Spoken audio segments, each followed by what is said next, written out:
Hello, everyone, and happy 4th of July. Hope everyone's going to be enjoying the holiday and not blowing off any fingers. Today is day 4 of the 30-day Talk to the Camera challenge, and today is teach an interest or skill. And so the interest and skill that I have chosen to teach for today is journaling.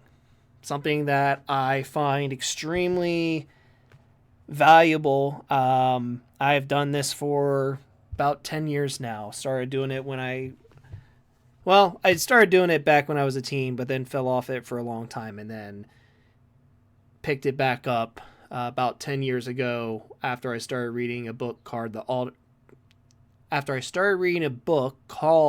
The Artist's Way, and it called for a creative journal that you would write 3 pages. Well, made some modifications to that. After I got into it, I started doing things a little bit differently. Anyways, today I want to cover why you should consider journaling if you're not already, and how to start if you haven't started yet. So the first thing I have on here as far as why you should journal, which I got one of my other little journals little notepad, is often the counsel we seek is within ourselves. I know whenever we're struggling with things, we have a tendency to ask other people for opinions, and journaling is a good way to kind of seek that counsel within yourself whenever you're trying to find answers to sort of any sort of struggles that you might be having. It is always available when a person is hard to find. I mean, truth there is you can journal anytime you want. It doesn't matter. I've kept this one in my backpack pretty much all the time when I went to school, and sometimes I take it with me other places, but this is the one that's with me all the time. And if I ever have something that I need to get off my chest or that I need to process through, I can just write in this and it stays in my pocket. It's small enough to fit. All right, next one is journaling is cathartic and it externalizes and organizes thoughts. And basically it teaches you to listen to yourself. So I know for a lot of the times when you're seeking to talk to someone, a lot of times you're just trying to externalize the thoughts that are in your head. If you keep them in your head, which we will go over this in a second with some research, when you keep it in your head, it tends to not go anywhere. So when you put it on paper, it kind of causes your brain to activate like the language centers and things like that and organize thoughts in order for you to write it on paper. When you organize those thoughts, it actually starts to make those thoughts make more sense. So it's definitely a form of catharsis, builds communications with yourself and others. Journaling is huge on just being able to communicate. It's communicating what you're thinking. It's communicating what you're feeling. And a lot of times, if you can write it down first, what you're experiencing and what you're going through, it's going to make it easier for you to actually discuss this with others. Brings important items into focus, such as tasks, personal struggles, and others. And yeah, like I said, when you have a lot of stuff going around inside your head, sometimes it's hard to figure out what thing you're thinking about is most important at that moment. So when you write it down, you kind of start to engage that prefrontal cortex, and it allows you to put more attention and focus on that thing that you're dealing with. And then it's a great way to explore ideas. So if you're trying to think of a new way of doing something or a project you want to start, or even just dealing with relational issues in different ways, then having this is a great way to explore those different ideas and concepts and things that you could try in order to, bring them into fruition. And then there's this one, which is studies show that people who journal heal faster. I tried doing some research online, but I decided that since I just got my degree,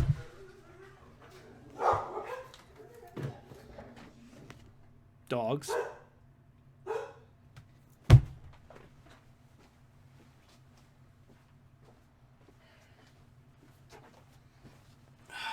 Have have to close the blinds so the dogs don't bark at everyone. Anyways, so I'm going to share with you. So this is my book, Positive Psychology, that was for my positive psychology class. And in one particular chapter, it is called Writing About Our Lives. And this basically covers this idea about journaling as far as being able to heal, and even gives some of its own steps in terms of, how to start or how to journal. So basically this guy, James Pennebaker, conducted a variety of studies on writing as a method of dealing with trauma and difficulties. In part, he focused on the effort of emotional expression on health and well-being.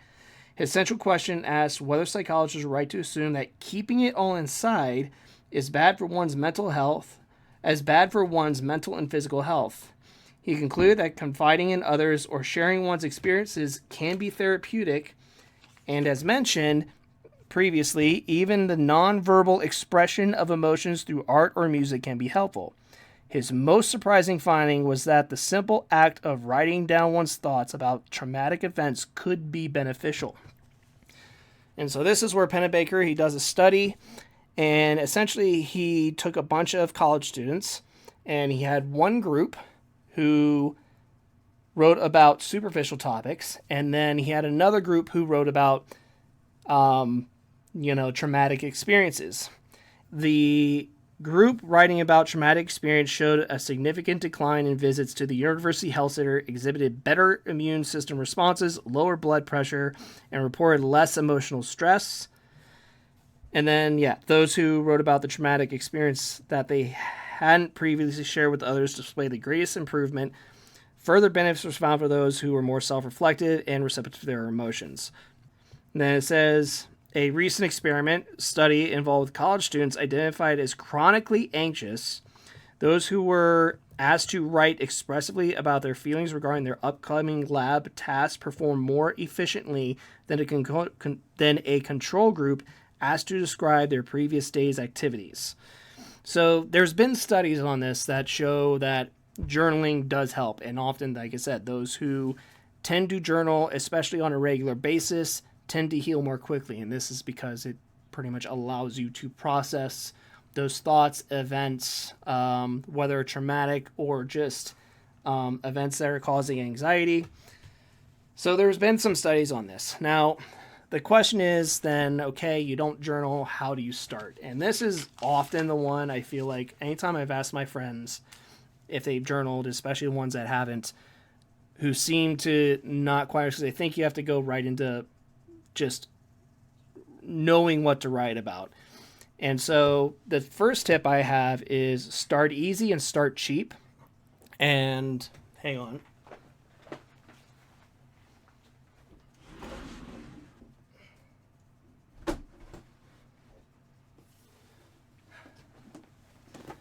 So these are not all my journals.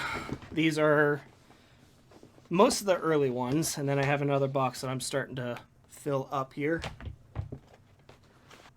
Okay, I don't have the regular composition books, but essentially this is what I first started writing in. This was number 2. 2's fine.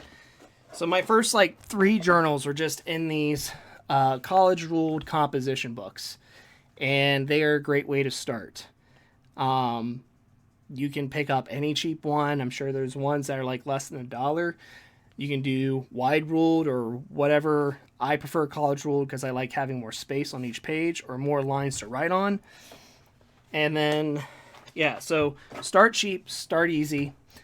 Don't try to get anything special. I started going for the nice leather journals with unlined pages because that is what I found I liked more over time, right? It was more of a kind of investing in myself.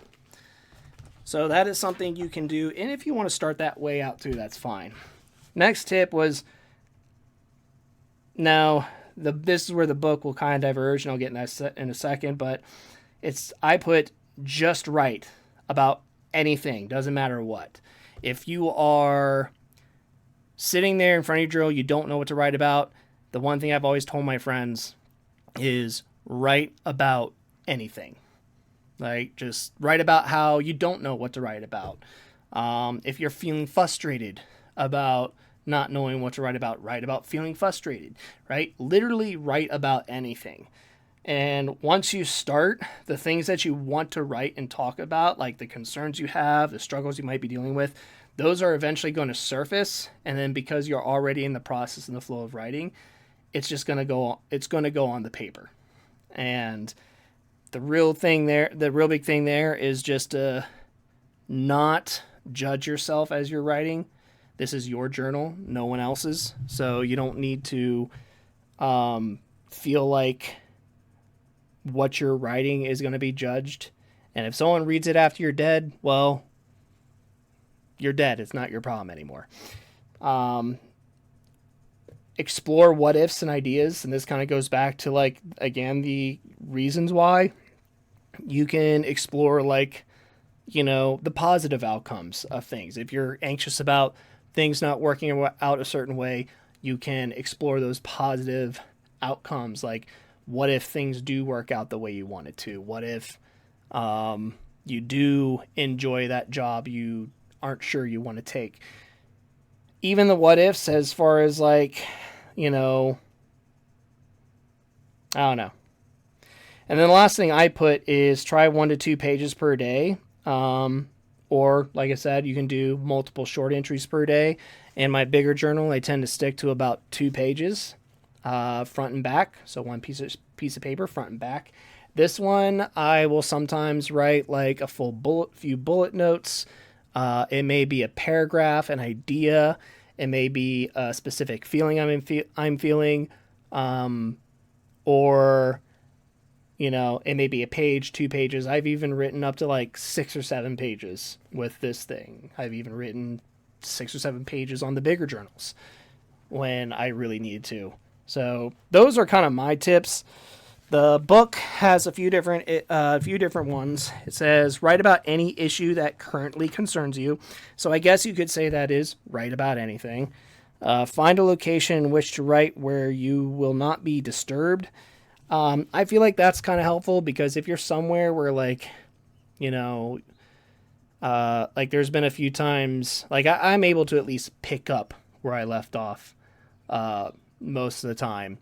But, like, if I am, like, one of my classes, we were doing journals in class, and I would just write the prompt because we only had a specific amount of time, which I didn't feel like it was enough for me, so I didn't do it, and then there are times that I did write, like I was outside on the campus, and then a friend would come up and approach me, and so I would stop journaling to kind of hang out with them. So if you really need to journal, it's helpful to find a place that you are not going to be interrupted. When you write, don't worry about spelling, grammar, or prose. Yeah, totally. I will have run-on sentences. Sometimes I won't even break for paragraphs. Write about what happened as well as your feelings surrounding the event. So if something happened, go into detail. You can write as little or as much detail as you want. It is helpful if you plan to keep what you write private. I would say so. If you are writing something that you think someone else is going to read, you're probably going to talk about fewer things that you may struggle speaking with others about. So make sure that you intend your journal to be private. I would say that is a very, very good suggestion. And then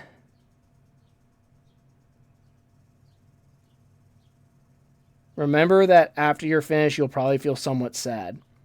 No one can express difficult issues without generating some negative emotions. So, yeah, if it's a difficult thing, a lot of the things about, with journaling has a lot to do with that emotional acceptance. It's, allowing yourself to be. So I would say that is a very good tip as well. Just be okay with, I honestly, personally have gotten to the point that even when I express it, and yes, I'm still sad about it, I also feel relieved. So there is that. There is kind of the getting the weight off your chest. So I think there is some relief there. There is also some after like background processing that happens afterward. But yeah, the big thing I would say is you're journaling to express your emotions, to accept your emotions, and you need to accept them after you're done journaling as well. But those are pretty much my tips as far as getting started in journaling. So I don't personally go back and read my journal entries. I have some friends that do, who go through a lot of the same issues and sometimes with the same people, with relationships and stuff. And so they will go back and reread things to kind of remind themselves. Once I personally write it, I kind of just, it's more like it's out, it's in the open, I've processed it, it's kind of move on to the next thing, right? So I usually don't go back and read a lot of stuff. Although sometimes, like, just to maybe see how far I've come, it's kind of good to do that. But here's another thing that I think would be helpful is do kind of a Burning Man kind of idea where take a piece of printer paper or any paper at all, like a notebook. You can, instead of buying a composition book, you can buy a spiral bound book. Write out your journal in that, or your journal entry in that, and once it's done, burn it. You can just like release it through some sort of ceremony. So that's another way I think you could go about it. There's no wrong way, I think, to journal. So get out there and give it a try. Yeah. Not going to lie, today was a little bit challenging myself, journal a little bit. I was planning on doing this morning, and it is now almost 8 o'clock. So I will probably, because I need to get this posted today, be doing the short version. I was planning on doing a lot more with this in terms of just everything. So, yeah, not everything is easy. Not every day is going to be easy. And, yeah, that is simply a fact of life. Yeah. I'm going to keep plugging away at this, and I will probably see you at some point in time tomorrow. Peace.